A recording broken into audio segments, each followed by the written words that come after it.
ఏకాదశి వ్రతాన్ని ఎలా చేయాలి? కొన్ని ముఖ్య నియమాలు ఉన్నాయండి. అన్నిటికంటే ముఖ్యమైనది ఏంటంటే ఆ రోజంతా కూడా భగవత్ చింతనతో గడపటం, మనసా వాచా కర్మణ భగవంతుని ఆరాధన చేయటం, భగవంతుడి గురించి వినటం, భగవన్ నామానికి పలకటం. ఇది ముఖ్యమైన నియమం ఏకాదశికి. దాని తర్వాత ఉపవాసం ఎలా ఉండాలి అని అంటే ధాన్యాన్ని స్వీకరించకుండా ఉండాలి.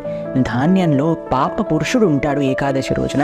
లేదండి మేము మొత్తం ఏకాదశి ఉపవాసం చేయలేమండి అన్న వాళ్ళు కొద్దిగా పాలు పండ్లు స్వీకరించవచ్చు. లేదండి అది కూడా సాధ్యమవ్వదు అని అంటే సగ్గు బియ్యము అటువంటి పదార్థాలు కొన్ని ఉన్నాయి ఏకాదశి రోజు కూడా స్వీకరించవలసింది. ఏవైతే ధాన్యం కాదో వాటిని మనం చక్కగా కనుక్కొని వాటిని స్వీకరించవచ్చు అనమాట. వీటికి సంబంధించినవన్నీ ఇన్ఫర్మేషన్ కూడా మన ఛానల్లో ఏకాదశి వ్రత నియమం పైన మనం 2 వీడియోస్ చేసాం. దాన్ని తప్పకుండా శ్రవణం చేయండి. ఈ వైకుంఠ ఏకాదశి నుంచి తప్పకుండా అందరం కలిసి ఏకాదశి వ్రతాన్ని పాలన చేద్దాం. హరే కృష్ణ.